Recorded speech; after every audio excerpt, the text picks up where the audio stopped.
I call to order the meeting of the Minnehaha Creek Watershed District Board of Managers. It is June 10th, 2021. This meeting is being held electronically because due to the pandemic, it is not practical or prudent for us to meet in person or for the board or staff or members of the public to gather in our usual place of business. This meeting is being conducted and noticed in accordance with Minnesota statute section 13D.021 and all other applicable portions of the open meeting law. All votes will be taken by roll call.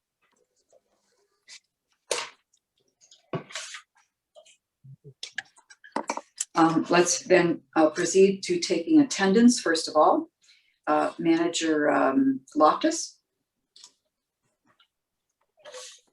Here, and I see that baby Mr. Maxwell. I was gonna do before I was gonna do something to my great grandson. All right. Oh, great. Is he going to be a member of the public who comments? Yep, he wants to Okay, comment good. anytime now. Glad to hear that. Manager Maxwell. Here. Manager Miller. Here. Manager Olson. Right here. Manager Sando. Here. Manager White is here. Manager Hejmati. Here, this is Arun Hejmati, and I appreciate Jessica allowing me to say this. I had hernia surgery about 3 days ago, and so I will be participating partially during the upcoming meeting. I particularly want to be present for the presentation on the 325 Blake Road.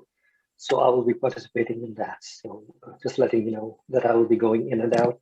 And I will text James when I'm stepping out, and I'll text him when I come back in. Thank you. Great. Thank you. Take your time healing up, though. Don't do something ridiculous. Thank you. I'm good at doing things ridiculous. Yeah, no dancing.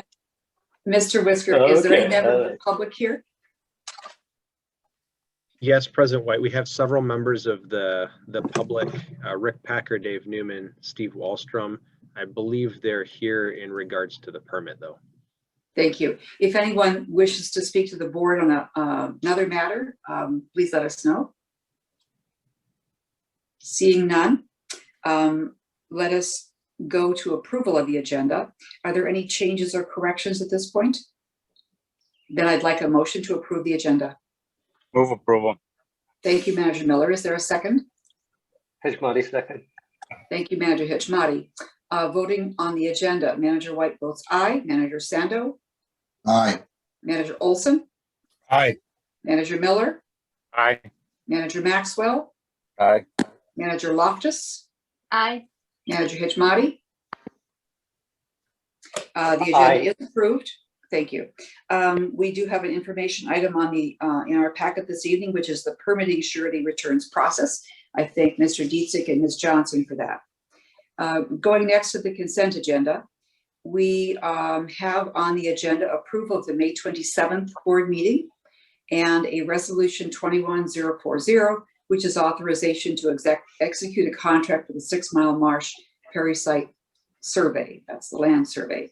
Is there a motion to approve the consent agenda? Olson, move approval. Thank you, Manager Second. Olson. I'm sorry, who was the second? Miller did. seconds. Thank you, Manager Miller. Voting now on approving the consent agenda. Manager Hejmati, Aye. Manager Olson, Aye. Manager Miller, Aye. Manager Maxwell, Aye. Manager Loftus, Aye. Manager Sando, Aye. and Manager White votes aye. That is approved. I have 2 items to mention on my report. The first is that Mayor Gadd and I have agreed on an agenda for the June 17 joint meeting.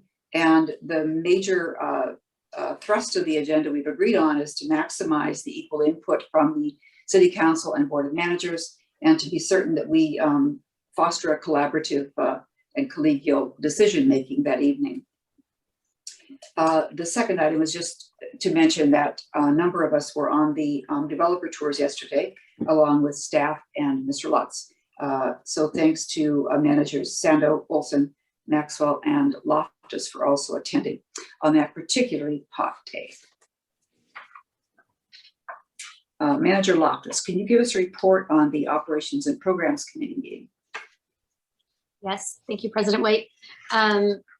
Administrator Whisker gave us a progress update on our 2022 budget. We've been working on it for a couple of months, and there remains a few more months of process and deliberation and opportunity for public input before it's approved preliminarily in September, and then finally in December. The forecast looks good, and the district is in positive financial shape. The second and significant item that the committee discussed was the first in a series of white papers where our legal counsel, Mr. Lewis, put together the first 12 years of the district's history into a chronology summarizing major events, key events, and then also lessons learned or reflections. And it was well received, much appreciated, and I believe he will be moving on to the second in the series in the coming months. So the board will see that at a later time. That's all I have. Thank you. Thank you, Manager Loftus. The upcoming meeting and event schedule is printed in our agenda. A note that Mr. Sando, Manager Sando will be attending his first CAC meeting, and Manager Maxwell has assigned the Metro Mod meeting. Mr. Whisker will be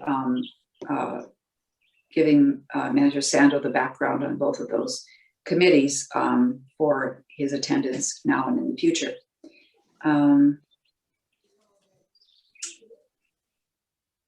Enough said. We have a permit on our agenda, item 10.1, permit 11-140G. I look to Mr. Thompson. Thank you, President White. I will now share my screen to get the presentation underway here.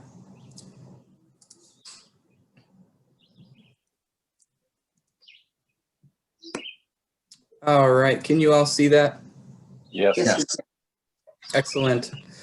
Well, President White, Board of Managers, tonight I have before you permit number 11-140G, which is a plan amendment to a previously approved permit that the board had reviewed in 2011. And this current phase pertains to the 4th and 5th editions of permit number 11-140. So the board action requested today is approval of permit 11-140G, which again is not a variance or an exception, but is just an amendment to the stormwater management plan associated with the overall Woodland Cove development. Other elements of 11-140 of the approval are unchanged, so that includes the erosion control and wetland protection components. And again, we are here because the stormwater management plan differs from the original 2011 approvals. So our agenda today, we'll talk through the site background, constraints identified, the proposed alternative design with those constraints in mind, conformance to the stormwater management rule, and then ultimately staff recommendation. So just a bit of background for you. The Woodland Cove subdivision is located on the west side of the district, adjacent to Highway 7 and located just south of Halstead's Bay.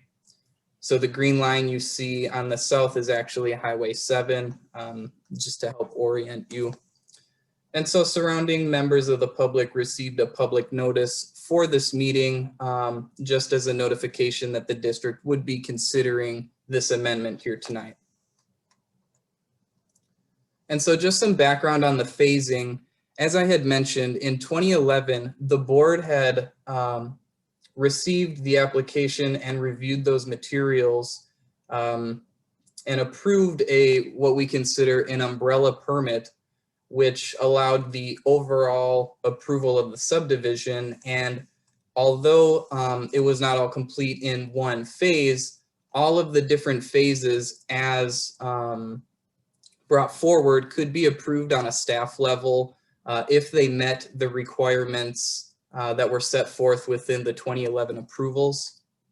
So since 2011, there's been a series of different phases that have been approved, and just unique to this specific portion of the site, there is a difference between the drainage areas that this set of additions includes, which with this red line here, any of the drainage on the north side moves north towards Lake Minnetonka, and any of that drainage for the subdivision that moves south moves towards Stone Lake.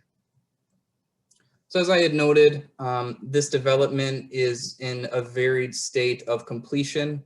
So phases A, B, and C were permitted nearly 10 years ago and are at this time complete.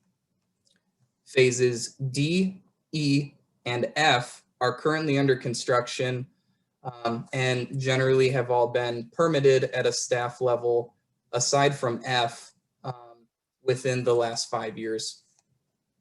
The phase before you today is highlighted in blue, and this constitutes the 4th and 5th additions. And just to provide a bit more background, just to explain a bit more of the site, all in green are the open spaces throughout the development, various parks throughout some of the phases. Also, there are wetlands throughout all of the phases, and subsequently the buffers per the MCWD wetland protection rule that were required. And then lastly, sprinkled throughout in red are the stormwater management BMPs that the board had also approved. Lastly, just for your use again, the black line signifies the north and south drainage divide, which is a bit more of a unique case for this specific phase.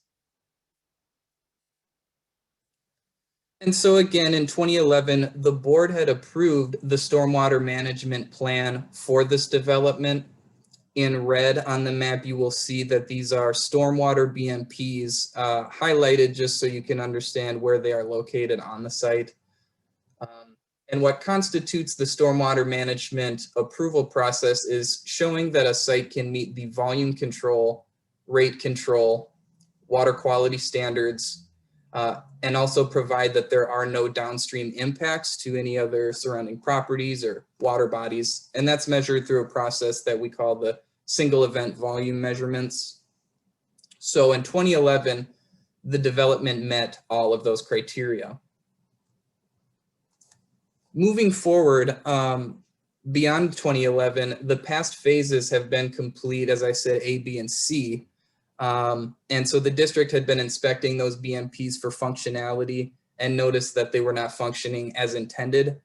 Therefore, the applicant had moved forward with a geotechnical assessment of the site to determine why the BMPs were not functioning as intended. So the picture on screen is actually a photo taken by staff 2 years ago showing the geotechnical assessment in progress. This is actually an infiltration test pit, and you can see that the clay till soils that were noted were not expected and are the tan kind of light brown color that you can see in the photo. Additionally, the water within this test pit had actually come up from below and from the sidewalls of the test pit. And again, that indicated seasonally high groundwater. And with both of those site features present, the applicant and the district both determined that infiltration is no longer a feasible option for future phases. So the applicant has instead altered those infiltration basins, again, a few slides ago were colored in red, and altered them to be filtration basins. However, to encourage infiltration, the district provides 50% credit for filtration as opposed to 100% for infiltration. Therefore, with a lack of treatment due to the change to filtration, this proposed redesign actually includes an irrigation and reuse plan. And so the filtration basins would have pumps hooked up within them and would the stormwater that's accumulated within there would be used to water the green spaces throughout the development. So there's 3 different areas. And again, as you can see, various ponds throughout the development are the source of that irrigation water. And so the applicant engineer did provide calculations and modeling, which were reviewed by district staff and our engineer, which again differ from the original 2011 approvals, but still do meet the stormwater management rule. And so as noted within the report, it does meet the volume control, rate control, water quality requirements, and they demonstrated that there are no downstream impacts. And I do have slides showing the results of those calculations, which include the amount of water that was required to be treated versus what they're providing, those rate control numbers, as well as the modeling results that showed that there are no downstream impacts. But in the interest of streamlining the presentation, I have included them at the end if you would like to see those numbers. So in summary, the Woodland Cove subdivision, the umbrella permit was approved in 2011 by the board. Each subsequent phase is analyzed for conformance under 11-140. And again, those have been phases A through F, with this being G.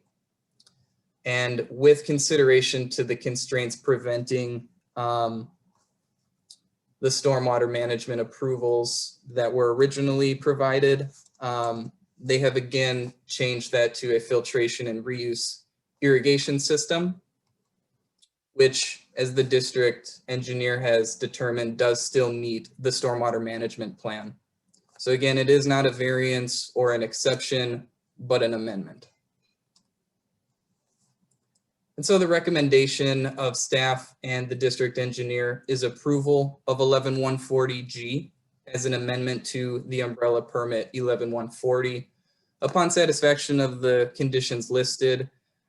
With regards to projects of this type, submission of declaration requirements for buffers and stormwater facilities, financial assurance requirements, and reimbursement of engineering and legal fees is quite a common requirement.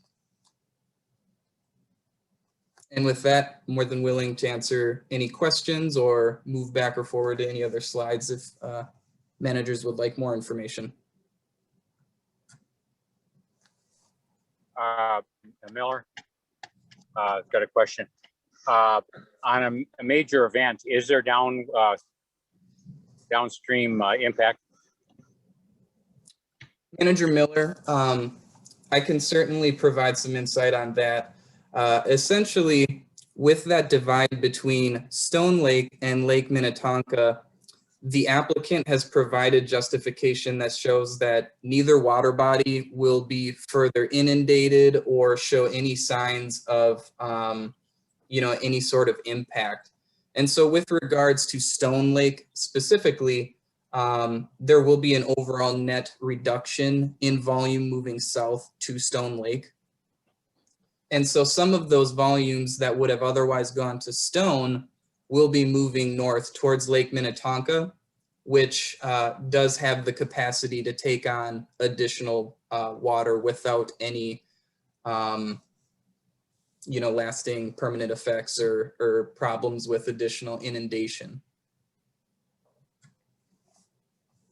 Thank you for that answer. Before I ask for a motion, I would like to just mention that NPDES stands for National Pollution Discharge Elimination something. System, thank you. Yeah, I believe it's system, President. Okay, great. Then is there a motion to approve I'm sorry, Mr. Newman, you wanted to say something. Go right ahead. Well, I just want to thank you, Madam Chair. I'm with the Banquin Group, and we've been the development consultant to Woodland Cove throughout this project. And about 10 years, almost exactly 10 years ago, I appeared in front of you with the initial permit request. At the time, we were working with the St. Anthony Falls Labs at the University of Minnesota, and they did all the testing for us. In addition to what Cole said, and regarding the fact that we found more clay in different soils than what we expected. When we did the testing originally, it was during a dry period of time, and we didn't realize, no one anticipated that in the ensuing 10 years, we'd have more rain than normal, and as a result, the water table would come up. And that's the other part of what's impacted our ability to infiltrate. But it's been about a year and a half that my colleague Paul Robinson and our engineer Kurt Quaintz has worked with James and his staff. So it's been quite a long, arduous process, but we're happy with the outcome and very pleased that staff is supporting this request. That's all. Thank you. Certainly, thank you. Anything else before I look for a motion? Is there a motion to approve permit 11-140G? I'm sorry, the amendment to permit 11-140G. Manager Miller moves approval. Is there a second? Maxwell second. Thank you, Manager Maxwell. Are there any, is there any more discussion on this permit?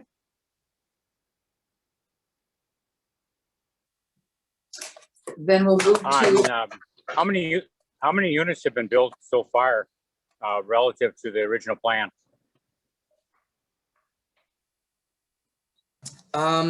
Manager Miller, I believe the original approval included just over 1,000 units. And I believe this current phase constitutes roughly 400 units. So about 60% of the units have been created or are being created per past approvals to this point. And thank you. Yep, no problem. Other questions? Then we'll proceed to voting on the permit approval, permit amendment approval. Manager Miller? Aye. Manager Olson? Aye. Manager White votes aye. Manager Sando? Manager Loftus? Aye. Manager Hejmati? Aye. Manager Maxwell? Aye. Manager Sando? The permit is approved. Thank you very much. Yep, thank you, President White and Board of Managers. Thank you, Mr. Thompson. President White. Yes. I would just remind managers, I think Manager Sando, that I am monitoring the participants and muting your microphone. So it looked like Manager Sando tried to vote aye on the last motion, but he is muted. We're getting some background feedback. So just as a reminder, when you're ready to vote, turn your microphone on or off. Thank you. Manager Sando, will return to you then. How do you vote on the permit? Aye. Thank you. We will go now to Resolution 21-041, Ms. Brown and Mr. Heyman, CIP. Thank you, President White. Managers, I'm just going to take a moment to share my screen.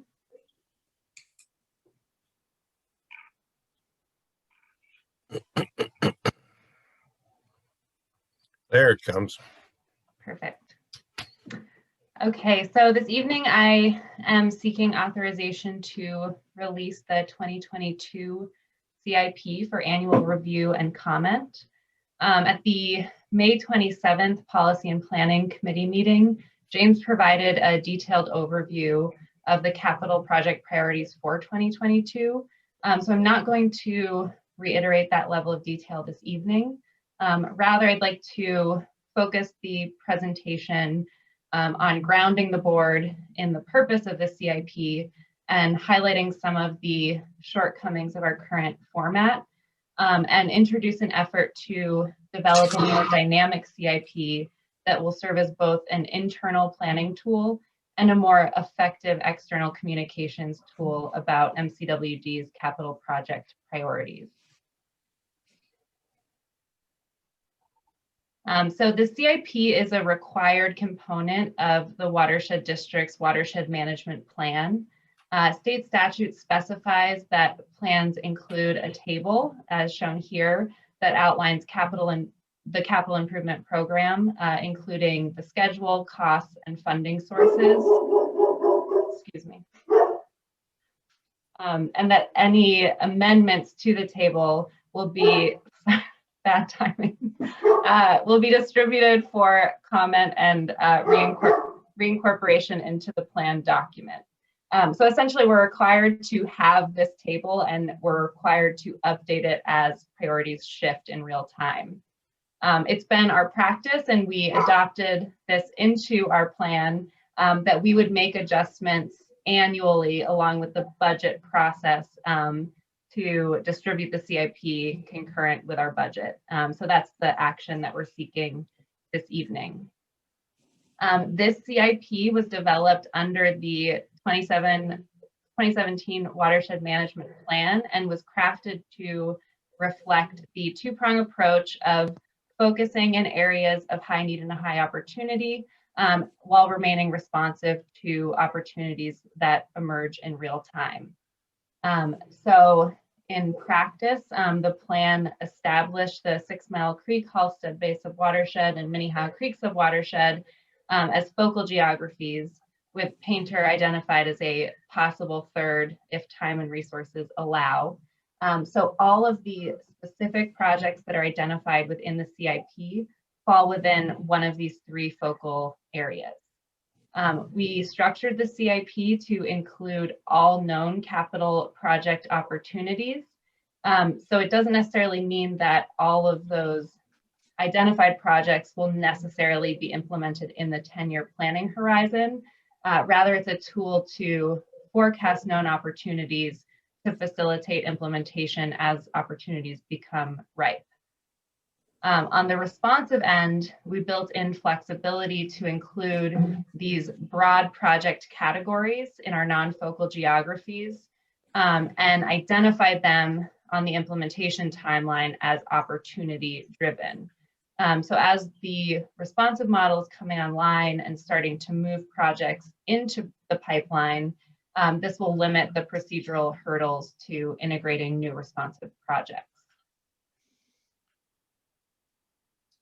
While the Watershed Management Plan identifies capital project opportunities, the process of actually bringing a project from concept through implementation can take anywhere from really 3 years for projects that are kind of discrete and straightforward to 10 years plus for something like a 325 Lake Road project. This project planning cycle can result in a bit of a boom bust period with capital project implementation due to the time and effort required to move from planning through implementation. So while the CIP and its annual distribution is a requirement of the Watershed Management Plan, the CIP itself serves many roles in the organization, both internally and externally. So in addition to fulfilling the state requirement, it's a budgeting tool used to evaluate funds needed for capital project implementation. It's a planning tool to cross-reference project priorities established in subwatershed plans with actual project readiness and available resources to carry out the projects. It's a communications tool, and the annual distribution is a way that we communicate with our partners about what we're working on, and it's an invitation for feedback from our LGUs about those priorities. And finally, it's used for partnership solicitation, where we're inviting our communities to the table to partner on established priorities, and through the responsive program, inviting them to sort of solicit our partnership.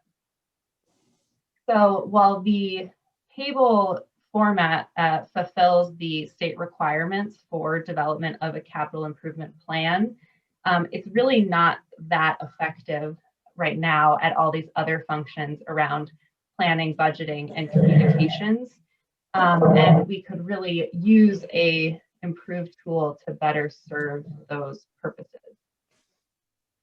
So what we are proposing is that over the next 9 to 12 months, we develop a multi-year CIP that will serve as a planning tool to better forecast our time, budget, and resource allocation for capital projects. So basically, we'd like to take this static table and move it into a dynamic planning tool that will serve the multiple uses that I outlined on the previous slide. Doing this will better incorporate and communicate the full project life cycle so that we are better identifying a project status from concept development through maintenance. Within these project phases, it will improve our ability to forecast time, resource, and staff allocation, and will provide a framework for us to identify how we evaluate resource needs and potentially the need to resource up to accomplish our goals. It will allow us to forecast multi-year project costs and think about how to raise capital through budget planning, grants, use of debt service, and partnership development. It will help create a framework for staff accountability around project plan delivery so that we're clearly communicating across our department teams what projects need, and we're able to evaluate how well we're delivering on those project plans. And finally, it will incorporate a module that's externally facing to better communicate project priorities to external audiences. So these proposed changes to the CIP will not be in effect for this year's budget and CIP process. Rather, we're proposing that we kick off this effort now so that it's ready to be used come the 2023 budget cycle. So as it happens, the project planning group is really at an excellent juncture to sort of take a step back and develop this dynamic CIP tool to better forecast our multi-year project needs. The project planning group, sort of with the exception of the ongoing work on 325 Lake Road, is largely in a transition period as we're wrapping a substantial period of execution and going back into a planning phase to determine where we're resourcing next for capital project implementation. So some of the highlights of the success of this implementation period were the work to complete the FEMA flood repairs, correcting damage to Minnehaha Creek from the 2014 flood of record, our work in partnership with the City of Edina on Arden Park, which is really a model of climate resiliency that integrated substantial natural resource value into this reimagined city park. Our work quickly wrapping on Wasserman Lake Preserve, which is really our flagship project in the 6 Mile Creek Halstead Basin watershed that both provides site restoration and a unique recreational asset while also serving to highlight the restoration of Wasserman Lake itself through a variety of interventions. And then of course, we are leading an effort at 325 Lake Road in partnership with the City of Hopkins, as well as other public and private partners to really transform this former industrial site at 325 Lake to complete a missing link in the Minnehaha Creek Greenway.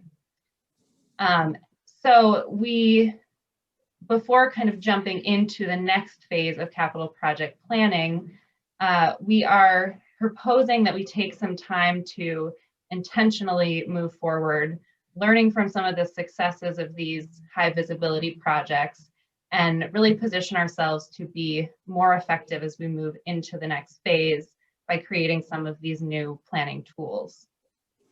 We'll be working with the board over the next few months, kind of parallel with budget development, to evaluate some of our midterm capital project priorities, both in 6 Mile and Minnehaha Creek, to think about strategically where we're resourcing new project initiatives and some of the existing trade-offs. And then on a parallel track, I will be working to kick off the development of that multi-year CIP tool that's sort of a longer term objective, but the goal is to sort of bring that functionally on board to inform decisions in the 2023 budget cycle. So this evening, I'm looking for action on authorizing the release of the CIP for a 30-day review and comment. We will then release the CIP at the end of June to receive and assemble comments after 30 days in late July and bring forward for board adoption in August. Again, I'll be sort of on a parallel track, bringing forward to the July board retreat some more discussion around our sort of 5-year capital project pipeline thinking strategically about where we're focusing capital project resources, and then working towards the development of this multi-year CIP tool. So with that, I can take any questions. And again, we're tonight seeking authorization to release that CIP for 30-day comment. Thank you, Ms. Brown. I'm live, yes. Is there a motion to adopt resolution 21-041? Maxwell moved. I'll take Manager Maxwell's motion. Is there a second? Mr. Sando, second. Manager Sando seconds. Is there any discussion on this releasing the CIP? Maxwell has one question. Was there any projects on there that missed the cut, so to speak? I mean, that you looked at that said, this is a possibility, but we can hold off for a longer period of time, or something that? Manager Maxwell, managers, the CIP really continues to hold the full range of capital projects on it. So there's sort of the short-term projects that are in queue for 2022 that were identified and discussed in the budget presentation last week. But there are other projects that are sort of further out that are still being distributed in the CIP. So long answer short, no, nothing sort of missed the cut. And this provides a pretty broad view of our range of capital project opportunities. All right, thank you. Any other questions for Ms. Brown or comments? Then we'll move to voting on resolution 21-041. Manager Maxwell? Aye. Manager Hejmati? Aye. Manager Loftus? Aye. Manager Sando? Aye. Manager White votes aye. Manager Olson? Aye. Manager Miller? Aye. Thank you. The resolution is approved. Thank you, Ms. Brown. We'll go now to item 11.2, which is another resolution, 21-042, regarding the CAC assessment. And here we will look to Mr. Whisker.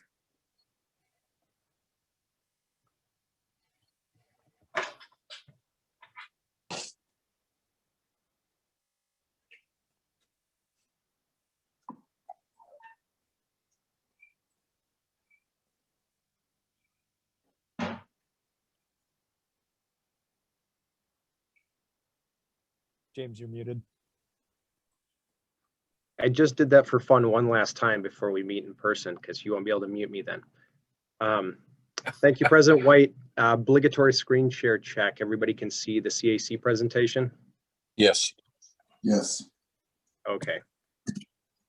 Well, thank you. I'll try and keep this brief so we can move on to permitting alignment and then 325 Blake Road. Kim had asked me to drive the presentation this evening, but she is here on standby for questions that the board might have. I am excited to be in front of you with resolution 2142.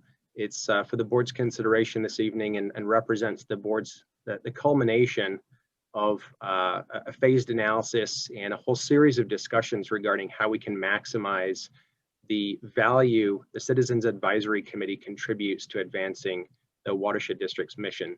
And we're seeking and recommending approval this evening. And if the board finds fit to do so, the resolution would adopt the report that's in your packet, the findings, the recommendations, and direct the administrator and staff to move ahead and take the actions necessary to implement the recommendations that are summarized within. As you all know, we've experienced many different evolutions of CAC engagement in the organization with a number of different organic shifts and tweaks and varying degrees of success over time in history. So the brass tacks purpose of this assessment that we've now completed was to just get a more systematic evaluation of our CAC to build on and maximize their values I mentioned to the district by developing a clear focus for their purpose while also hopefully creating a rewarding experience for the CAC members. In terms of the process that we used, we generally ran through the same workflow, the same policy analysis that's been applied to all of our other programs as we've endeavored to align those over the years. Staff first began with discovery and analysis, a fairly extensive information gathering and an evaluation process. We looked, for a reminder, we looked at 6 comparable citizen advisory committees across watersheds, park agencies, cities. We reviewed with the board and CAC and ourselves statutory requirements. We looked at our own history with the CAC and its different permutations, and staff conducted a series of informational interviews with people, including Lewis Smith, who serves as legal and strategic counsel to a lot of watersheds, Bowser staff, who plays an oversight role for watersheds across the state, executive director of MAUD, who fulfills a similar function for the Association of Watershed Districts, and then communications and engagement staff from different watersheds, municipalities, and park board, park districts that run Citizens Advisory Committee too. After we gathered that information, there was a series of cross-program discussions internally, a number of facilitated dialogues with our Citizens Advisory Committee, and along the way, we were reviewing progress at key milestones with the board and the CAC executive team in February, April, and again in May of this year, 2021. So in terms of where we landed, I think the key insight regarding the CAC in terms of what its highest and best use over time has been and should be moving forward is that our advisory committee exists as part of what we might call the watershed district's red team machinery, really existing to question, probe, stress test, critique, prod at key initiatives that we're advancing, bringing their fresh and diverse perspectives to that work so that we can improve how we as an organization think about that work and how we're communicating about it, both to ourselves and to folks outside the organization, where clarity really, really matters. Just by way of background, those fresh perspectives that we've discussed to date come from a wide diversity of professional backgrounds. So that's quite different than a technical committee where they might have overlapping professional backgrounds. Obviously, strength and diversity comes from their geographic backgrounds, pulling community perspective from across the watershed. We've obviously got a very diverse watershed with a wide range of water resource issues, land use issues, city and political perspectives, and then of course the perspective of just the engaged taxpayer. And I guess my final thought on the central insight here is it might not sound particularly revelatory. We've talked about that in the past, but it does bring things into a clear focus, and it does also stand in contrast to how we've used the CAC in the past, whether they've been serving perfunctory roles, reviewing work plans, or just looking at budgets or annual reports, or doing work as an arm of our outreach program, implementing outreach, or making essentially decisions on behalf of the board for programming like grants. And I think that in general, positioning them as a red team asset to the organization neatly aligns with existing governance model, with staff doing the work, the board making the decision, but us having a culture of continuous improvement and wanting to probe and question our work to make it better. So in terms of how that value proposition neatly brought into focus cascades into how we might align the Citizen Advisory Committee operations, we've talked about one of the immediate implications is just the scope of work, the work that's brought in front of the CAC on a routine basis. Rather than running maybe long or deep engagement with the advisory committee on topics or simply reporting project or program status to the CAC, we've focused the scope of work explicitly to stress test and brainstorm key initiatives at snapshots in time. And that's really intended to help the staff and the board clarify how we're thinking about an initiative, using those fresh perspectives and bringing into focus how we can communicate about that work effectively with each other. And like I said before, importantly, to key publics outside the organization. And that's going to call for content from across the district to be brought in front of the CAC at specific points in time for that specific purpose, rather than long periods of engagement on one particular initiative like rules or climate, where they may be spending a quarter or half the year trying to become technical experts in a key topic. versus stress testing work that's been assembled.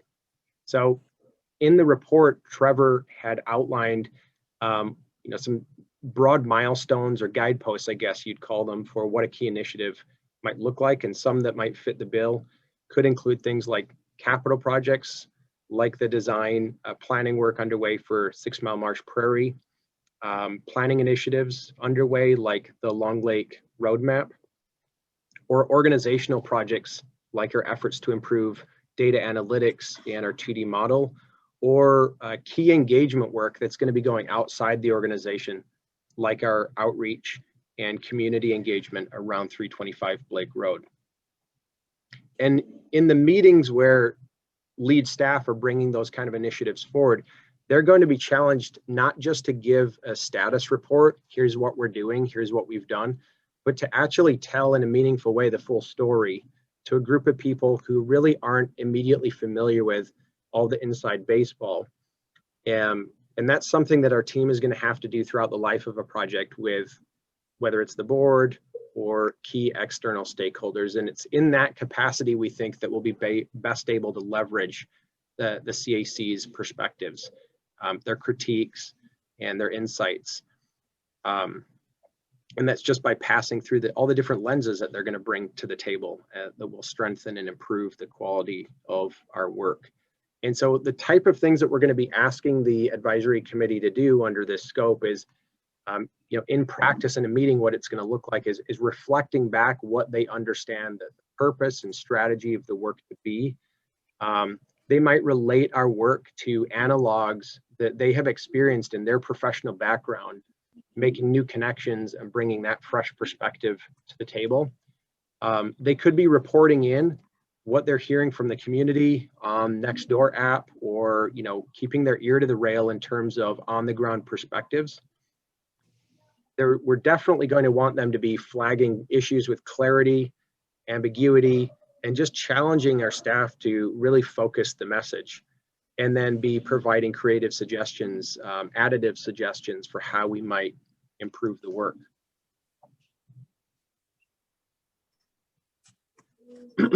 So beyond the scope of work and moving maybe more into the detailed operational considerations like meeting frequency,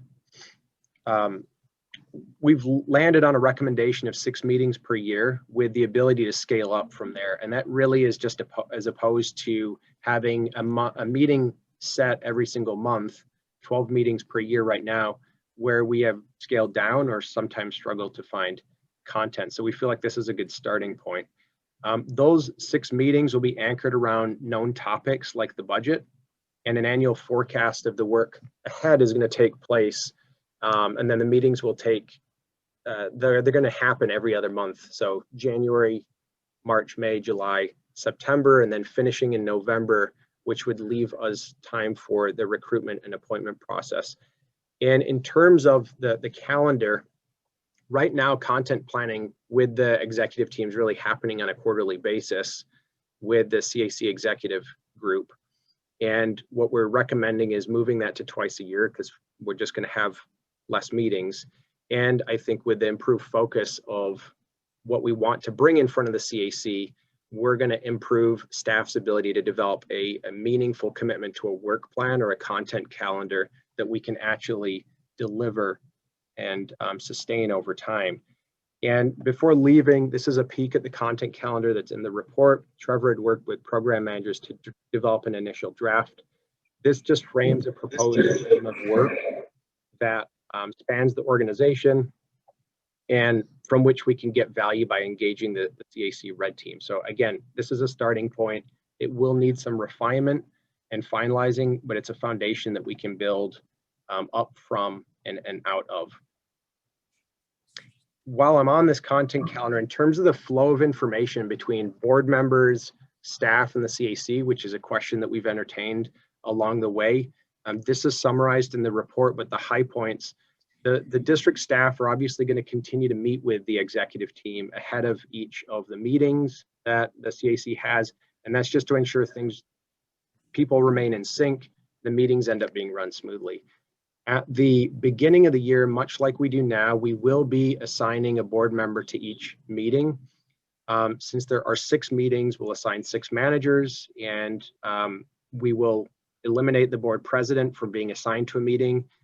Sherry or any future board president would remain in sync with the CAC through the 2 executive team meetings that happen offline each year to just revisit how things are working and look at the content calendar. I think in terms of the board's role at the CAC, it's essentially to observe and learn from the discussion and then bring that information back to the board. And of course, offer perspective if requested during the meeting by the CAC members or staff. And then one other thing that we're just putting in writing and going to be actively promoting with the CAC itself is CAC members wanting a more detailed understanding of the district, its work, its priorities.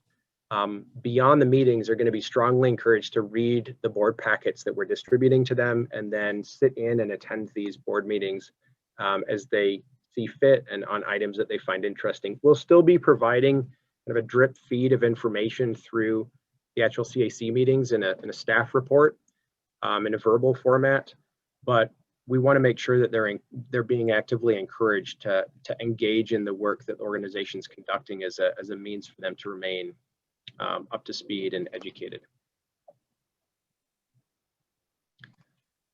So 2 last areas to talk about here before we bring things around home and seek any questions and move towards a potential motion. And the next thing is membership. And a key recommendation here is to define a 2-year term length. We feel like this is just long enough to ensure that a term of service offers the members an opportunity to really engage in the organization and get up to speed. Also short enough to not be too burdensome of a commitment, and also to support a flow of fresh perspectives into the CAC through the board's appointment process. We're looking at staggering those 2-year terms, much like the board's terms are staggered, with expiring seats being accepted for application between September 1st of each year and October 30th, with appointments in December. So giving us plenty of time to recruit, get those applications in, and work them through a much more orderly process with the board. It's important to kind of point out here, and we've talked to the CAC about this, these aren't term limits.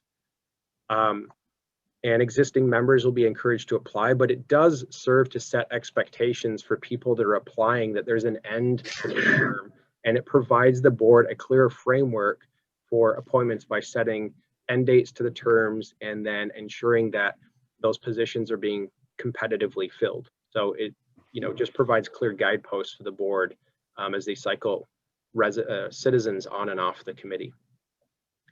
In terms of size, the committee size has moved without limit in the past. It's crept up, in my experience, past 20, I think, at one point. We're recommending that it be structured to essentially up to twice the size of the board, so capped at 14. I think that provides for, proportionally two CAC members per board member, and giving us a good potential for geographic distribution across the watershed, but also small enough to manage and ensure that during the meetings we can actually hear from everybody. So with the membership being covered, we wanted to talk briefly about recruitment. We think that's another high point in the report beyond the other details. Staff will continue to manage the recruitment process. Obviously, we'll be framing information, but the board's the ultimate decision maker. So staff's there to kind of run recruitment and serve information up to the board in a way that helps you make a clear decision. And we're really envisioning the recruitment to be more intentional and expansive in its reach, so that we can get more diverse perspectives, people from more diverse backgrounds, and a good geographic distribution. Both the window of recruitment and the distribution across the district, with us sending out a CAC job description and vacancies to media, partner agencies like the cities, the counties, community groups, we think is going to draw more interest and competition to serve on the CAC, which serves the central value proposition of these diverse perspectives. In terms of the decisions about appointment, we haven't had clear criteria in the past, and we're not going for metrics or quantitative criteria for the board, but the application process will be designed to get more information about the backgrounds of the candidates for the board digestion. We might contemplate, just like the board participates in, sort of a 2-minute pre-recorded interview so that the board can browse those and actually understand who these candidates are beyond just seeing their name and address on a piece of paper. And then considering criteria for appointment to include things like the geographic distribution as you cycle people on and off, the diversity and robustness of professional background that might serve the work that we're working on, and then demographic diversity of age, gender, ethnicity. So those are some of the guideposts that we'll be setting for your decision making and how we'd expand the recruitment process. So that brings us to next steps. Those are the basic recommendations. If the board approved the report this evening, staff would take these following next steps, and they're outlined in more detail, of course, in the report. First, outreach staff would be working with myself, President White, the CAC executive team to continue to plan and refine that content calendar. I think it's a pretty good start, but we'll want to sync up with them on that. There are some recommendations like terms and appointment criteria that may require an update to committee bylaws. This is something that Trevor connected on with Lewis. So outreach staff there would be working with him as legal counsel, myself, the executive team, and the board president to review and then essentially propose a series of updates that bring their bylaws into alignment with the recommendations. Ahead of this year's recruitment, staff would be developing a clear and compelling job description so that as we distribute that through the channels for recruitment, there's a clear, focused, compelling position that we're asking people to fill. Ideally, that's going to broaden the pool of interested and qualified candidates, and it's going to also ensure that people that opt to serve on the CAC know what they're getting into, which has been feedback we've heard from the CAC. They thought they were going to be working on one thing and found themselves working on something different. So this helps align expectations for people that are actually interested. As far as staggering terms, in November of this year, CAC members are going to be asked, existing CAC members would be asked to indicate if they're interested in being reappointed, and that'd be a part of the annual reappointment process. This year, to get into staggering the terms, members serving a transitional 1 year or serving a full 2-year term would be selected at random. So we'd implement the staggering this year on existing members as part of the recruitment and appointment process. And then finally, we've talked about scheduling a follow-up, an alignment check, if you will, or a diagnostic follow-up next year. So as we work through implementing these changes, we want to remain flexible, open to any additional improvements, knowing that there may be some other tweaks that we want to make along the way. So built into this recommendation is a check-in with the CAC in November next year to see how the year went, and then bring that information back to the board and see if there's any adjustments that we might need to make. Final note for the presentation here is that we have obviously discussed this in detail with the CAC, and the CAC executive team has been involved offline pretty intensively throughout, and they've provided feedback, expressed concerns, and areas of support along the way and consensus. Their overarching final comment to staff and the board on this evaluation, when I spoke with John Saldet, the CAC chair, was to just note that the CAC has an open-minded willingness to try these operational changes that the board may wish to adopt, and looks forward to seeing how it goes and essentially jointly reviewing the changes over time and evaluating the results down the line. So I think that they're game for shaking things up a little bit and seeing how that might improve their satisfaction and their efficacy within the organization. With that summary, I think I covered the purpose of the analysis, the process that we ran, some of the findings and recommendations in highlight form. I just see if there's any questions that you might have for me or for Kim. And just again, recommend that the board approve the resolution, which would adopt the report, and then it would guide staff to move forward with implementing the recommendations. Thank you, Mr. Whisker. Is there a motion to adopt resolution 21-042?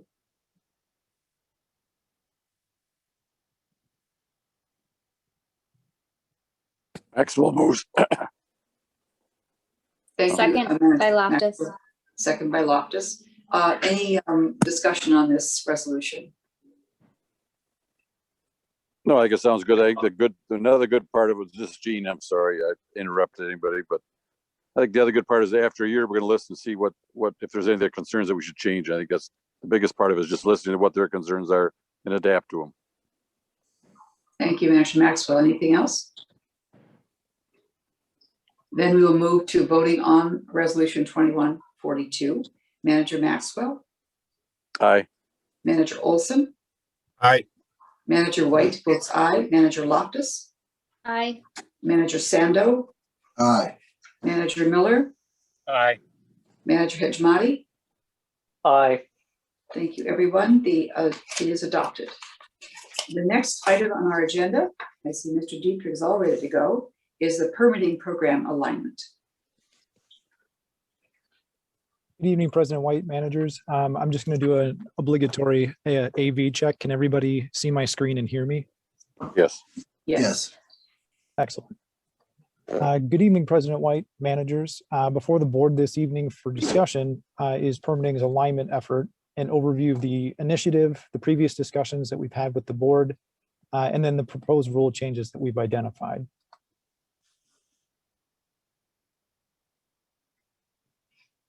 So the purpose of this evening is to provide the board with a refresher on the discussions that we've had so far and really outline the changes that we've identified through the analysis.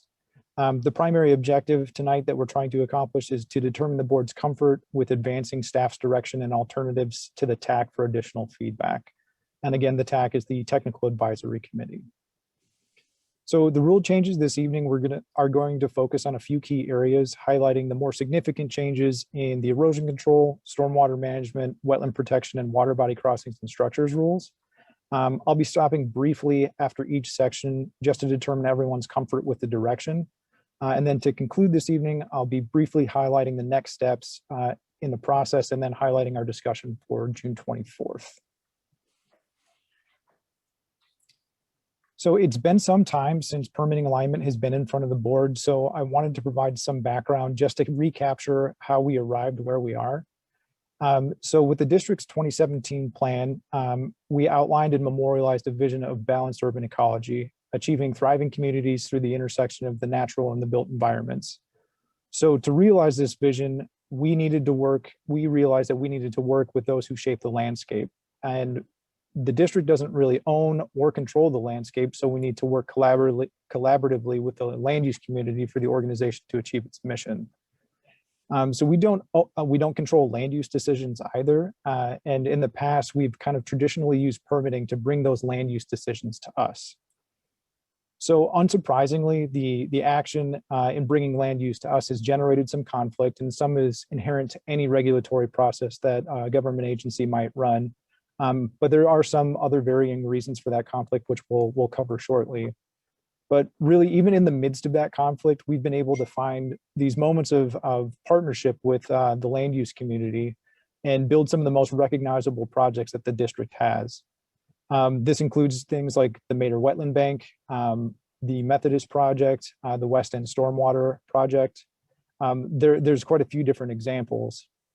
But really what the experience has prompted us to do is to rethink how we're using permitting, what permitting could actually be, and focus it more intently on achieving benefits through partnership in excess of regulation, not only because it makes sense, but because it provides more substantial benefits to our communities, and it realizes the organizational vision of the balanced urban ecology. So trying to steer the battleship that is permitting towards that vision, we've focused program alignment on really three major areas of work. So that's HR, IT, and rule revisions. So while I won't get into detail on HR and IT this evening, I will just say that these initiatives are moving along with the restructuring of the department complete in 2018, and continuous investment in staff is continually ongoing. And as for IT, that's really the construction of the new application and database system designed to really simplify our permitting process, increase efficiency, and then really utilize data across the organization on a GIS platform. and that's nearing completion. And I did just want to note that that will be in front of the board just to demonstrate the end product here in the very near future. So that really brings us to rule revisions, and that's going to be the focus of tonight. So it's been, again, some time since this has been in front of the board. So before we're kind of deep diving into the actual rule changes themselves, I just really wanted to recap the previous discussions that staff and the board have had and really characterize the broad issues, drivers, and policy solutions that that have prompted us to propose the changes that we have. So from mid-2018 through 2019, staff was working with the CAC and the board in categorizing really the broad swath of issues that permitting's faced over the years. And over the 10-month period of these discussions, we really boiled down the historical issues and the drivers to 4 main items. So the first is that the rule language in the administrative process is really onerous for applicants and communities. Part of the problem is that it's not aligned with other local and state standards, and that creates a lot of confusion amongst applicants as they bounce between the city, the watershed district, and other agencies trying to make sense of the application process. The rules themselves are very technically dense, and for a layperson or someone who is unfamiliar with the process, it can be difficult to approach and to understand what's expected of you. And then finally, we cast a very broad regulatory net, meaning that there's a lot of projects that we permit that require a significant amount of administrative overhead, but they're relatively low risk in terms of the impact to natural resources. Second, the compliance framework has a limited amount of actionable measures and consequences. So the regulated public is aware of this, and it's really affected the seriousness with which issues are taken when they do arise. And it also affects public trust in the process. Oftentimes it'll look like the district is regulating something in the office and willing to issue a permit for it, but not really following up on it in the field. This is kind of on top of that we aren't synced up with our member cities. And even though that many of us, meaning the district and the cities, look at the same things in terms of regulation, we generally tend to resolve things independently. And this obviously takes a little bit more time and is a little bit more of a burden on staff if you're not jointly compelling compliance when issues do arise. And then finally, we don't really have a risk management framework that dictates where we should be spending our time in the field. And that really kind of has us focusing on multiple different projects with really no sense of how much time we should be spending on them. So third, we're typically engaged late in the land use process, and that's typically when site layouts have already been determined. Mostly this is driven by just the city and the district having independent processes. But there's also a subcomponent of this where there's a perception of the district that developers may have where they think that the site layout is not really contingent on the comments or input that we might have. Obviously, this limits the amount of creativity and problem solving we can bring to any scenario. And oftentimes it leads to conflict just because these configuration decisions have already been made and some of these rules impact site layout and people have to go back to the drawing board. And then finally, we don't really have established policy frameworks. So the lack of frameworks that we have, particularly a partnership framework, creates really high risk for developers, ambiguity for staff in trying to manage opportunities through a particular process. And then for the organization in generally, because there's really no sense of how these opportunities are weighed against one another when it's appropriate to act on one. So all of these issues kind of in conjunction have kind of contributed to the historical problems that we've seen. And it's really hampered us from accomplishing the organization's mission and vision. So as solutions to these issues, the board and staff identified a number of policy solutions and strategies to help improve or to improve natural resources through partnership and create a more focused, approachable, and streamlined program. So the first of these is simplifying and streamlining the rule language and process.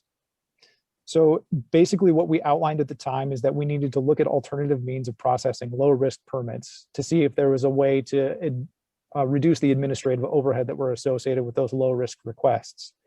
We also outlined that we needed to communicate the rules in plain language and rather than having very specific submittal requirements baked into the rules. We need to define a range, so we're not pigeonholing people into submitting things that may not be useful. And then finally, we needed to invest in IT to provide an efficient means of applying for and tracking permits and utilizing data. Second, we outlined that we wanted to eliminate regulatory overlap, align standards, and investigate opportunities for municipal partnerships. And really what this was focusing on was aligning with broader state standards to eliminate applicants bouncing between agencies, and then looking for that alignment to really establish cooperative efforts with our member cities to meet standards and exchange services. Third, we outlined promoting early engagement, and really this was encompassing working with our cities to develop frameworks defining how we interact or integrate with their zoning process, making sure that we were focusing on the right things, being involved at the right time, and that process was moving forward collectively. We also outlined that we needed to develop communications and marketing materials to showcase the value of working with the district early, and then build in solutions to our IT database and application system that allows people to interact with the district in a very seamless, easy to use fashion early in the process. Fourth, we outlined defining how we act as a value-added partner for permit applicants. So here we were really honing in on developing policies, procedures, and protocols to really understand how we were routing opportunities through pre-established steps for internal and external clarity, and providing services like technical assistance to applicants when they engage the district early. And then importantly, this would also involve defining via the responsive model how and when we can offer funding and support for particular projects. Fifth, we outlined that we needed to refine the compliance framework, and we needed to make a clear escalation process and provide clarity on the range of actions that the board has. And this is in order to make sure that it's abundantly clear how we operate when issues do arise, so we're not trying to figure it out on the fly. Formalizing inspection priorities into policy, so it's definitive on how staff is prioritizing certain sites, construction activities, and then making that into a field presence. Updating our financial assurance amounts to make sure that they're actually accomplishing their goal of compelling compliance, and working to develop partnerships with our cities to really define joint roles and responsibilities and explore joint enforcement. And then lastly, we outlined that we needed to invest in our staff. And that's primarily through building skills as policy and project planners, project managers, and data brokers, all that are capable of chasing and capitalizing on opportunities that really represent and build the district's brand. So these are the range of things, the policy solutions that we discussed in 2019. So just before moving on, I did want to just stop here and before we get to the rule changes themselves, and just make sure that the board is still comfortable with these policy shifts that we outlined.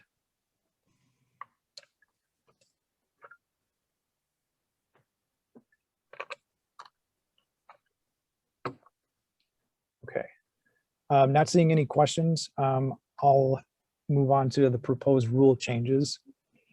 So the focus for tonight will really be discussing the rules with larger, more significant changes, and then how those rules are supporting the policy shifts that we discussed. So just to frame the discussion again, the primary question that we're asking tonight is whether the board feels comfortable advancing some of the directions and alternatives that we've outlined to the Technical Advisory Committee. So again, rules are the primary topic this evening, but we will be returning to the board on June 24th to discuss the compliance framework and partnership mechanisms that we alluded to.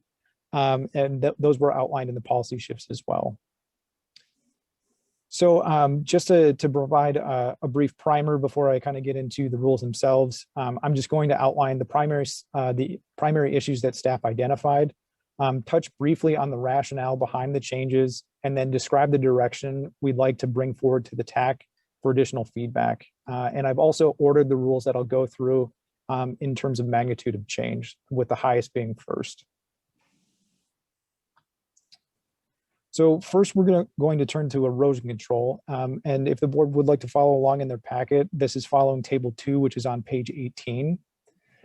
So the primary rules just to get, or the primary issues that we identified with the erosion control rule, just to kind of give a broad overview. First, the rule was out of compliance with the MS4 permit. Second, there's significant duplication of authority for sites under 1 acre. And then third, processing permits for sites under an acre triggering only erosion control is administratively burdensome, and these generally tend to be low risk requests.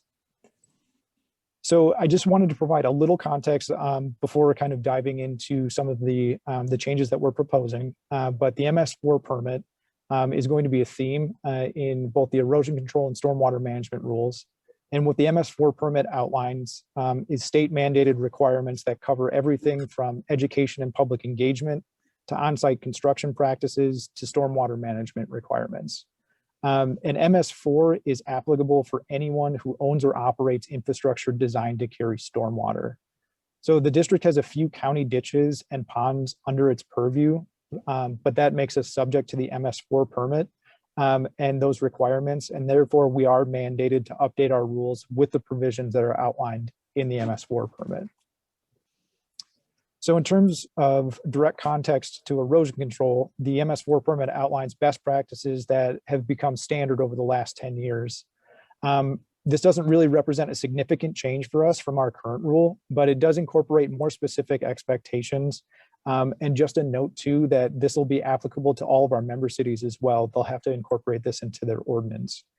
So it's not necessarily a controversial change. It's one that's going to be familiar to everyone. In terms of our member cities. So we're recommending that we align our rule with the MS4 standards.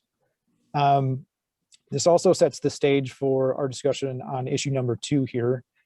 For duplication of authority, it's worth noting that half of our member cities have rules that are equally as restrictive as ours, but have not assumed regulatory authority of the rule. And the majority of these cities are also reviewing or I should say that our member cities are reviewing many of these sites through their building permit process. And then on top of that, for how many permits that we receive annually that are single family homes that are under an acre, we generally don't get to inspect all of these sites just because they are so numerous and we have other priorities. And we generally tend to take a look at them when there's a violation that's occurring. And in those circumstances, we generally involve the cities. So kind of considering the whole vantage here, half of our cities are already as strict as this rule, but not assuming regulatory authority. There's a building permit process that all of these applications go through. And then kind of the subcomponent there is that we don't really get out to these sites to inspect unless there's a violation, in which case we're involving the city. So really what we're recommending here is that we engage our member cities in developing formal partnerships to really outline roles and responsibilities, to have them assume erosion control authority, should their authority already be as strict as ours, and then reserve the right and the discretion to compel compliance should issues arise. So finally, for sites under an acre triggering only erosion control, we're recommending pursuing a general permit. And I'm going to explain this here in the next few slides. So single family homes triggering only erosion control represent a significant chunk of the district's annual permit reviews. And it's really a large focus of staff time at this point. So just to give some context to how much that actually constitutes, over the last 5 years, 57% of the district's permit load has been attributed to single family homes. And on average, that's about 385 of the 675 permits that we process a year. On top of that, we have hundreds of other interactions per year on the order of around 500 that are spent really just determining whether or not permits are needed for small scale, low risk work, things like installing pools, building additions, decks, things like that. Really the point is that there's quite a bit of administrative overhead in answering those questions and processing these permits. And again, they are very low risk projects. So on the screen, I've outlined in a simple bar graph, the amount of, as a percentage of total permits, the amount of single family home permits we receive per year. So just as an example here, on 2019, 61% of our permit load was single family homes, and we actually issued 417 single family home permits that year. So to address the issue, what we're recommending is proceeding with the general permit for sites under 1 acre in size. So just a little bit of an idea of how that might work. The applicants would be required to log their project information into the online portal that we've already built so that we're able to track the construction activity.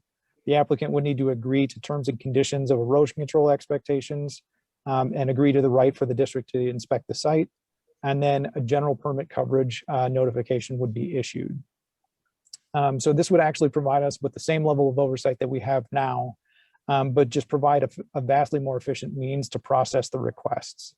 So we'd be reducing the processing time, for example, from multiple weeks down to a few minutes. And we'd be able to achieve this while still preserving our ability to compel compliance.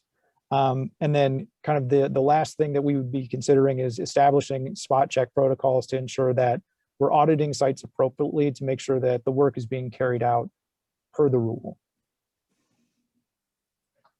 So I'm going to stop there and just ask if the board is comfortable with these changes advancing to the TAC, and then see if there's any risk that we might have missed, or if this seems out of line with the strategies or policy shifts that we had proposed.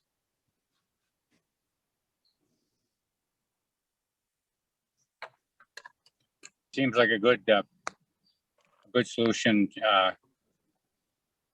to make sure that the home builders association doesn't come after us again. So I think this would, I would think that they'd be in support of this in a minute. Thank you, Manager Miller.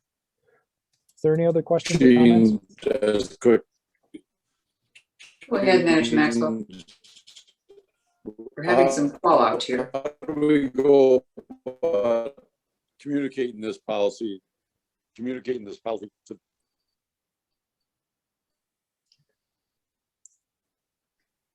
Maxwell, could you say that one more time? I think you're asking how we communicate the policy, but I wasn't sure who you were referring to. Am I still on? We can still hear you, Manager Maxwell. I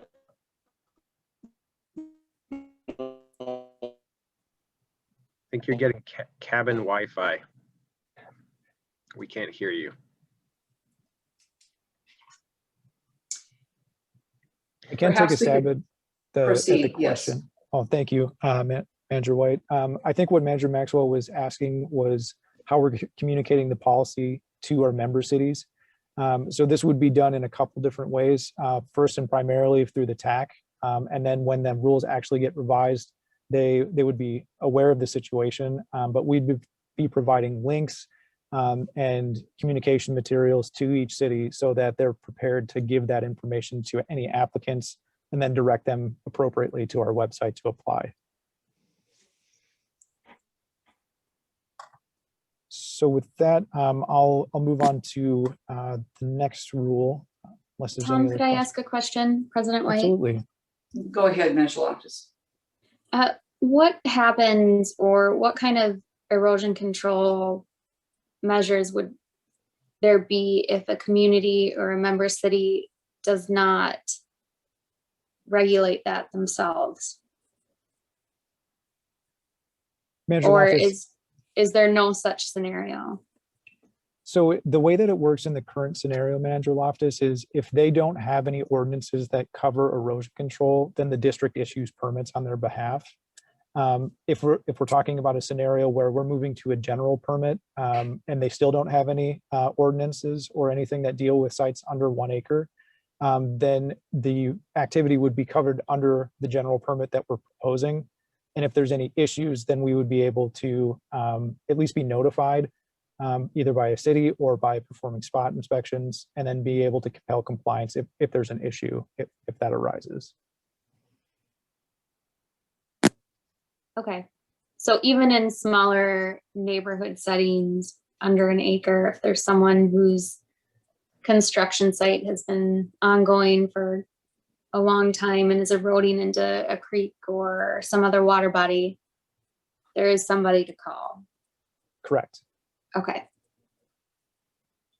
We are just attempting to eliminate the duplication of when a member city already has the regulation. We don't need to double up on that, correct? Exactly, Manager Loftus. Okay, great, thank you. Okay, I'll move on to stormwater management now. Just to outline where this is in the packet, this is table 3 on page 19. So to broadly categorize the issues for stormwater management that we flagged, first, the rule is out of compliance with the MS4 permit. Second, there's a duplication of efforts amongst the districts and its cities in implementing stormwater over an acre. And then third, stormwater contributions of sites under 1 acre in size. It's not well understood by the district or its member cities. So I'll be outlining a rationale for number 1 and then touching on number 2, number 3 here in just a second. So similar to erosion control, MS4 weighs heavily into what we're doing here. So to provide some context, MS4 under their new permit, which was just released in November 2020, requires stormwater standards for the very first time.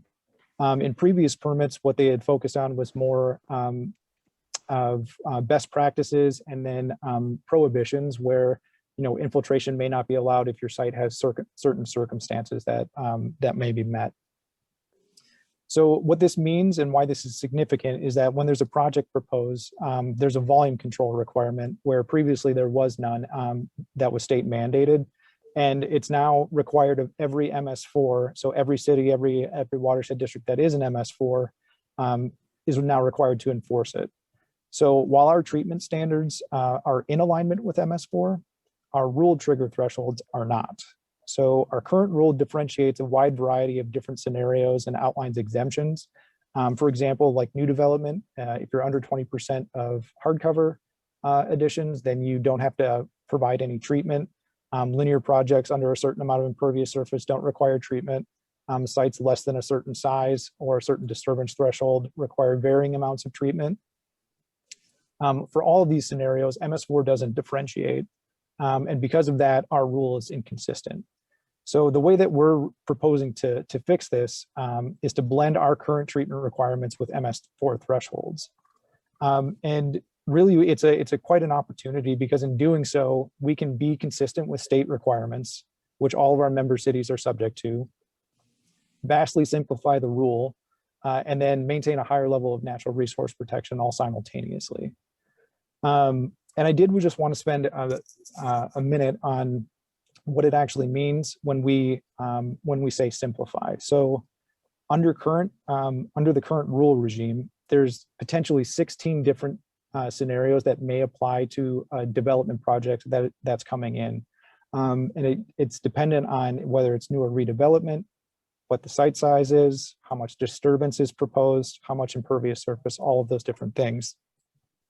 Whereas with MS4, we're really boiling that down to 2 scenarios, whether or not the site is above or below an acre, and then a certain treatment threshold applies. So the way that we're proposing to do this is to merge with MS4, but retain regulation of sites under 1 acre in size, maintain our current threshold of 50% impervious surface that allows us to compel larger sites to bring larger sites into compliance and treat the entire site. And then finally, retaining our rate, water quality, and bounce provisions. Excuse me. So in kind of covering how we'll blend our requirements with the MS4 permit, it kind of leads us to our second issue and second direction. So with the incorporation of MS4, there's a significant duplication of efforts at sites over 1 acre. And we have an opportunity here to partner with cities to assist them in meeting MS4 requirements. So all cities are now obligated to conduct plan reviews for stormwater. And if they're unable to do so, they're generally turning towards consultants, which can mean significant expenditures per year in order to meet those requirements. But since the district already performs this service, we'd be able to provide that service to our member communities via a formal agreement where we're handling their MS4 requirements for plan review, and then we can exchange services as we need to. And an example could be where we are integrating with their land use and zoning process. We're outlining where permitting fits into where they're contacted, how often, and for what projects. And then third, the stormwater contribution for sites under 1 acre isn't well understood. And then rather than trying to address something that we don't understand well through this process, we're recommending that the analysis of these sites be tied into the 2D modeling effort and then incorporated into subsequent climate adaptation discussions. So again, I'll pause there just to ensure that the board is comfortable with these changes, and just ask if there's anything that we might have missed, or if these more or less seem like they're in line with the policy shifts that we outlined.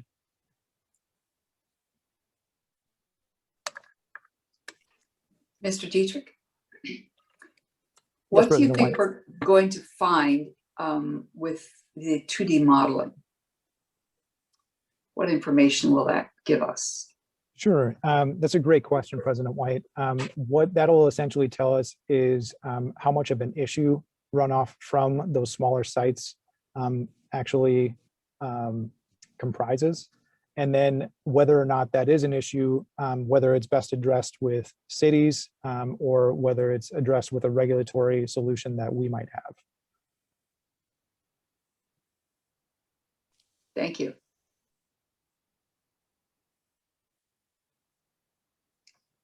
Any other questions?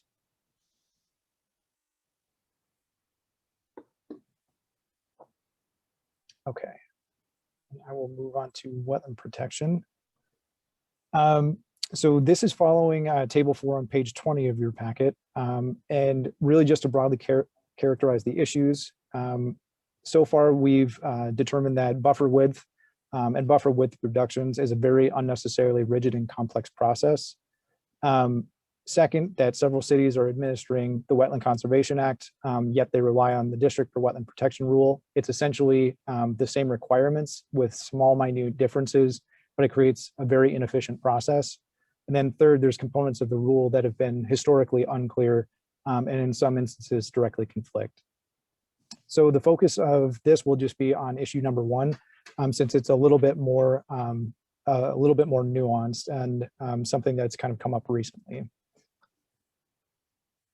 So the issue that we've noted is that applying wetland buffers can be confusing.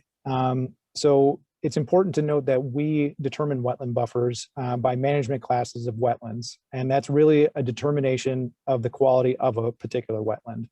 The higher the quality of the wetland, the wider the wetland buffer. But over time, wetlands do change and many degrade in quality, and when sites are developed or wetlands are assessed for quality, a tool is used called MinRAM, which stands for Minnesota Rapid Assessment Method. But it's a series of questions that are asked about a particular wetland that are quite honestly pretty subjective, and that ultimately results in a determination of the value or quality of a wetland. So we've learned very recently in the last 10 weeks or so that Bowser is planning to no longer support this tool. And is also looking to actively replace it.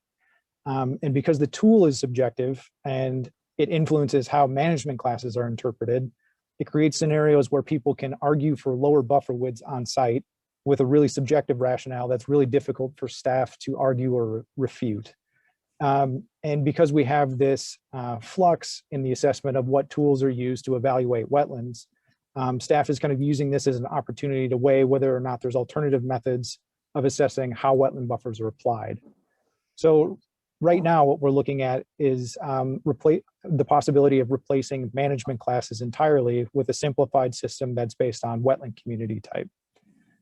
This is compared against the status quo, but looking at whether or not we simplify how buffers are applied. So just to broadly categorize kind of what we're looking at here, wetland community type, really the logic behind the system is behind differentiating which wetlands are more vulnerable to water quality impacts, and then applying buffer widths on wider or applying wider buffer widths on the ones that are vulnerable. In Stantec doing an analysis, we found that we can differentiate which wetlands are vulnerable fairly simple by just categorizing wetlands that have standing water components and then those without. So those wetlands with standing water components, they're more likely to have aquatic habitats, emergent vegetation, and are much more susceptible to water quality impacts. And that really kind of constitutes the basis of the approach. If there's a standing water habitat, that wetland is more vulnerable and then therefore justifies a larger or wider buffer width. So community type is a little bit more objective than management class as well. So again, management classes are determined with MinRAMs, lots of subjective questions. If you have a delineator, for example, who is very client focused, that wants a smaller buffer width, they can really kind of influence that as they fill out the worksheet. Community type is something that would be just an objective characteristic of the wetland. Either it has standing water or it doesn't, therefore it justifies this buffer width. So aside from how buffer widths are applied, we also looked at buffer widths themselves. So based on the investigation that we had Stantec look into, there's science telling us that pollutant removal efficiency really starts to taper off at about a buffer width of 30 feet. And then there's significant diminishing returns after 50 feet. So because of that, there'd be comparable resource protection in shortening buffer widths down to 50 feet. But the trade-off here would be that we'd have smaller widths on preserved wetlands, so high quality wetlands, but larger buffer widths that are applicable more of the time, just because there's lots of wetlands that have standing water components. And then beyond that too, we're also looking at how to simplify buffer minimums. And then under current circumstances, the way that's considered is really by site characteristics. So that deals with soils, slopes, things like that.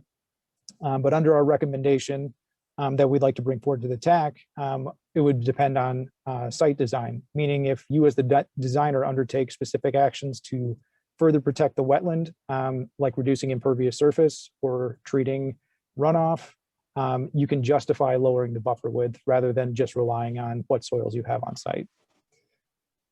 So kind of given all of this, it seems like a really good opportunity to evaluate options on how we apply buffers. And it seems like we do have a solid scientific rationale for implementing a more straightforward buffer application system. But we're looking to determine the board's comfort level with approaching the TAC with this as a potential option for buffer width, since this is a little bit more of a change from how we've typically done business. Since this is a very recent change, there's still some additional analysis that we'd like to do. But right now we're just looking to assess whether or not this is an option worth taking forward to the TAC, or if this is a non-starter and we should just be looking at wetlands through management classes. So just to briefly summarize that encapsulation of wetland buffers, we're looking to take those recommendations and explore alternatives to management classes, buffer widths and reduction criteria with the TAC. And then for our cities that have WACA that are relying on the district for wetland protection, we want to encourage those cities, and we're recommending that we encourage those cities to take on the authority for wetland protection via formal agreements. And then as far as the components of the rule that are unclear and in some instances directly conflict, we're recommending that we clarify the rule language to address legacy issues like grandfathered structures or defining what restoration work actually entails. So again, asking if the board is comfortable with advancing these changes to the TAC, and if these actually seem like they're in line with the policy shifts that we have been recommending. Are there questions for Mr. Dietrich? I have, go ahead. Regarding the community buffering, versus the managed wetland. The way I understand it is almost all the wetlands out there are currently classified. You can look them up and see what their classification is. Which sometimes, can be frustrating for residents because they don't see any water, but it's classified as a wetland, right? But I think there's also times of low precipitation or certain times of the year where you could find a wetland that is maybe typically has water in it. You could find it without water. So I'm curious how or who, since the current managed system is already kind of classified, how would you determine, I know it sounds simpler, is there water or isn't there water, but how would you determine that? Or when would that be determined? Sure. Manager Loftus, that's a great question. So when somebody is coming in for a permit, we have all of the wetland information spatially logged. So there's wetlands that you can actually look up on maps, and they show historical extents, and there's layers that outline where potential wetlands might even be. So if those scenarios occur, then somebody's required to get a delineation. So that's when they actually have a consultant go out into the field and assess the site and determine where a wetland boundary might be, if there is one there. So that's a required part of the state's process. We implement the Wetland Conservation Act, but it's something that's mandated by Bowser. So an applicant would be required to go through that process to determine whether or not there's a wetland on site. The benefit in doing a community type approach for buffers would be that information, whether or not there's standing water and the wetland type, that's baked into a delineation report. For management classes, if you're looking to change that or alter that in any way, you have to perform a separate assessment, which you'd have to hire a consultant for. Okay, I understand that better then. Thank you. So the delineation still needs to happen. It's just removing a step. If you don't agree with your classification on those managed, you can simplify that part. But you're Correct. still delineating wetlands. Okay, got it. Correct. Thank you. President White, I just want to jump in too, is just to break it down a little bit more with the wetlands too. The three components they have to look at is they have to look at the vegetation, the soils, and the water. And if water has been receding from the site, they will pick that up in the soils as well. So you will see staining in the soils to help validate that as well. So the historical component of water being there or not being there, we're able to catch that too when they do that evaluation. So I just wanted to ensure that that got at least identified as part of the process too. Manager White, I had the same question as Manager Loftus, and I still don't understand, so I need to get probe a little deeper. If it has open water any part of the year, you can tell that, and that would count as open water. Am I right? So President White, I think the easiest way to explain it is if there's an indication that there's a wetland on site when we're reviewing a particular parcel, then a delineation is required depending on what activity they're proposing.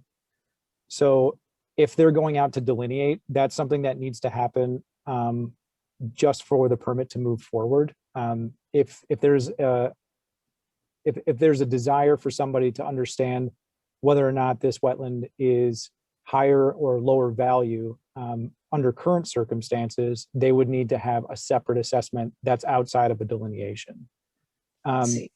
It's common, but it's just it's an extra step that you'd have to tack on to something that you'd already have to pay for. Okay. So what happens if whoever's requiring the initial delineation no longer requires that? Just like I know some member cities look to our buffers and say, oh, well, we don't need as stringent buffers because the watershed has their minimums. So if we let our minimums decrease and rely on some other agency to catch, is there a risk there? And also curious about, you made a comment about some of the research showing that the effectiveness of buffer widths. It seems to me this would be letting go quite a bit of feet of protection. But I want to hear that point again, that there's some scientific basis for not needing as much protection around these wetlands. I just hate to see things closing in around them and losing protection that we currently have without some sound reasoning on it. Sure. And Manager Loftus, to kind of start at the top of your question, you had asked whether or not there was a risk in having somebody assume wetland protection. So they would have to prove that their rule is at least as strict as ours in order to do that. And there are several cities that have that just haven't assumed that authority. But if there was any time where that ordinance was dialed back, then we would be reassuming authority just because their rule isn't as strict as what we require. So that's a criteria of them taking authority to implement that rule. So to the second part of your question regarding buffer widths, so for preserved wetlands, it would be a reduction of 25 feet. And there's also research to suggest that, habitat and providing habitat happens in a very wide variety of buffer widths, where some are recommending buffer widths of over 300 feet to adequately establish habitat. Obviously, like things like that aren't really possible through a regulatory lens, just because that would present a lot of problems on usability of a particular parcel.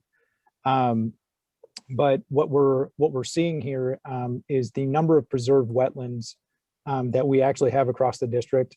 We do have several of them, and those would be experiencing a narrower buffer width, but we have lots of wetlands that also meet 1, 2, and 3 management classes.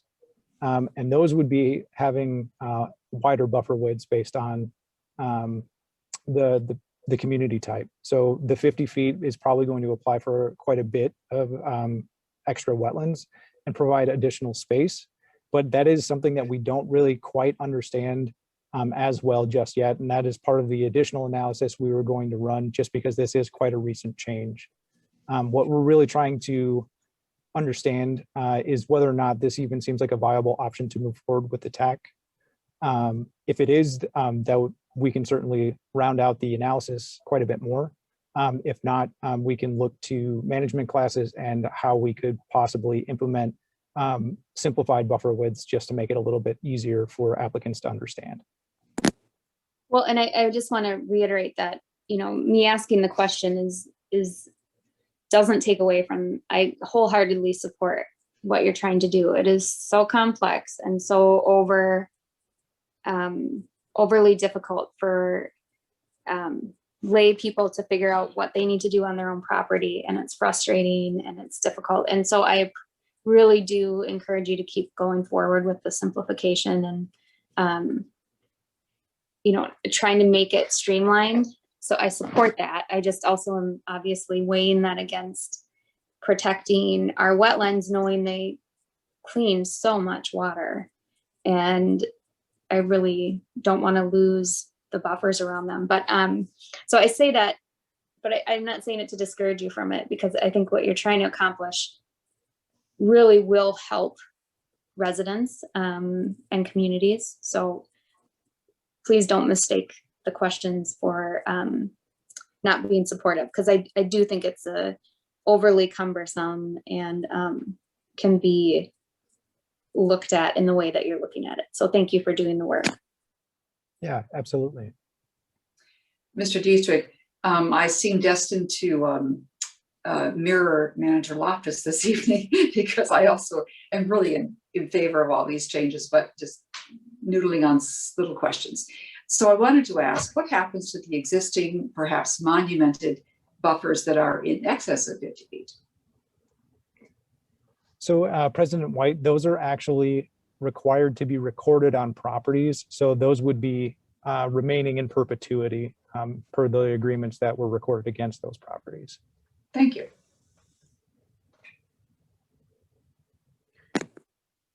Chair, So if someone wanted to put a fire pit closer to the wetland than they had 20 years ago when it was recorded, they couldn't do that. They wouldn't have the legal rights to, they'd be stuck with that. Manager Loftus, that's a great question and one that comes up frequently. And one thing that we are looking to address in how you average out buffer space based on like what you're proposing. Because under current circumstances, what you would have to do is you can propose it. You just have to make up for the space elsewhere and then re-record a declaration on where the new boundary is. So we're looking at alternatives to how you can average out that width and still kind of maintain the same level of protection.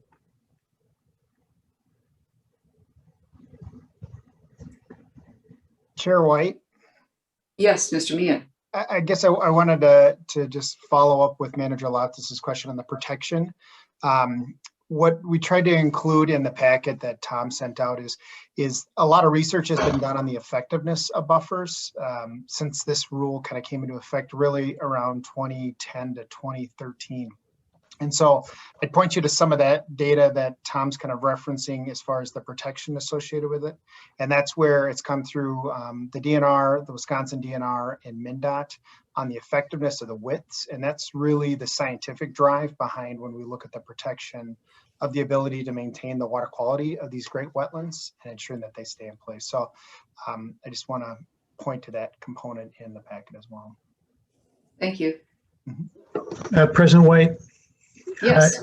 This is Lewis. If I could just pick up on that, it goes to the question I had. I hadn't always thought of MnDOT as a strong advocate for buffer widths, but when the existing widths were established, there was a great deal of literature that supported even longer or greater widths than the district adopted, and it was quite a discussion with a variety of interests to arrive where we did.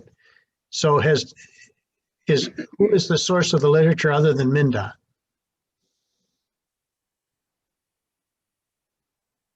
Who can answer that? That's a great question. Chris, do you want to go ahead? Yeah, sure. So the Wisconsin DNR, so we've put that in there as well. And then also the Minnesota DNR is evaluating that, and they evaluated that as part of their buffer law requirements as well.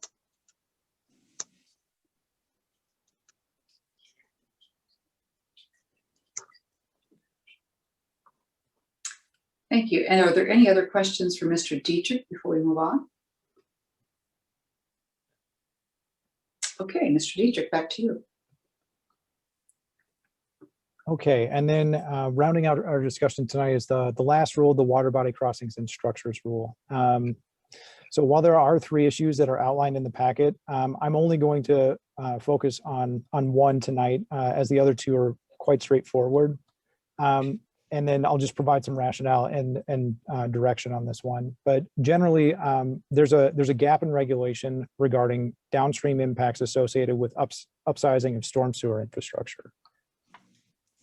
So this is an issue that we've become more aware of in recent years. And as cities and government agencies are looking to replace aging infrastructure, they're often upsizing it to accommodate the heightened intensity of precipitation that's pretty common now in the current regime. So for some of the grid modifications that cities and agencies are making, outlets need to be modified, and those are often in contact with Minnehaha Creek or another water body. So generally, we usually take a look at these projects because of the physical contact the outlet has with the better bank of a water course. And this triggers our review through the water body crossing rule. So the rule is intended to protect the physical integrity of the better bank of the water body, ensure that there's no impacts to flood stage, navigational capacity, or impairments to water quality. And in that light, it seems like an odd mechanism to pull in the review of entire grid system of storm sewer infrastructure. And that really means that touching the better bank seems like a strange way to review the entirety of the flow regime of a storm sewer system. So while we can review impacts to flood stage, we don't currently have tools, modeling tools specifically to assess cumulative impacts. And really what that means is that if one pipe here that we're reviewing is upsizing from 12 inches to 36 inches, we're looking at whether or not that impacts flood stage, but it doesn't consider any other pipes that have done the same thing. It only considers this one circumstance. So all of those cumulatively could have a potential impact, but at this point, we just don't have the tools or the understanding to know if that's actually occurring. So if we looked to regulate that now, if we look to kind of impose the district's regulatory program on those scenarios, we would essentially be unwinding capital planning processes. So if the whole storm sewer network is being designed, it's usually a multi-year event. Lots of information and effort has gone behind it, lots of financing decisions, lots of land use process. And this would really be basically imposing or interjecting our authority on those local decisions that are outside of our area of expertise, because that's starting to get us towards commenting on the design of storm sewer systems and how capital finance decisions are made. So what we're instead looking towards is approaching the issue from a planning perspective rather than a regulatory one. And that would allow us to provide comments, guidance, and kind of respect the city's discretion in capital planning and infrastructure decisions. So in terms of direction, what we're recommending is that we clarify the rule language only applies to impact of physical structures, that we separate from this process, that we're incorporating potential infrastructure changes in the 2D modeling effort so we can really understand what level of change we're actually looking at. And then identify some goals and work with cities to figure out where that's most appropriate to solve some of those items. And then finally, working with cities to identify infrastructure upsizing and coordination plans and engaging the district in the planning process in the interim. So with that, I just wanted to see if the board is comfortable with that direction. We did include a white paper that Mr. Holtman helped staff craft that kind of articulates the position and a little bit more of expanded language.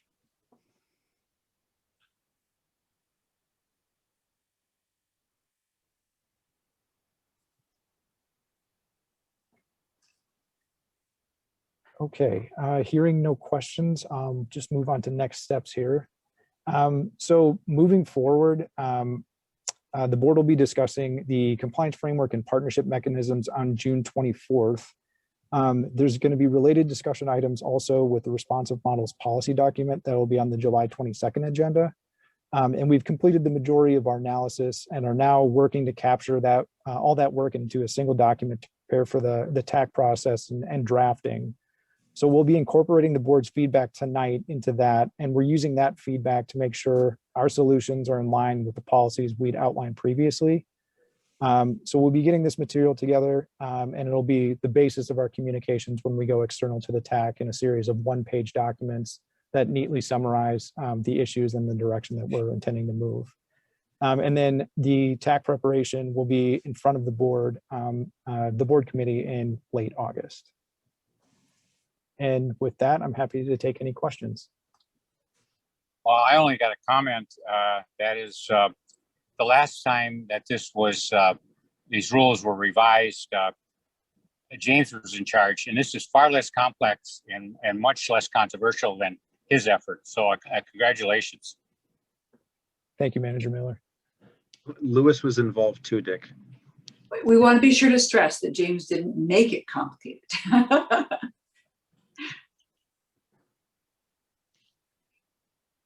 Are there any questions for Mr. Dietrich? Any further questions?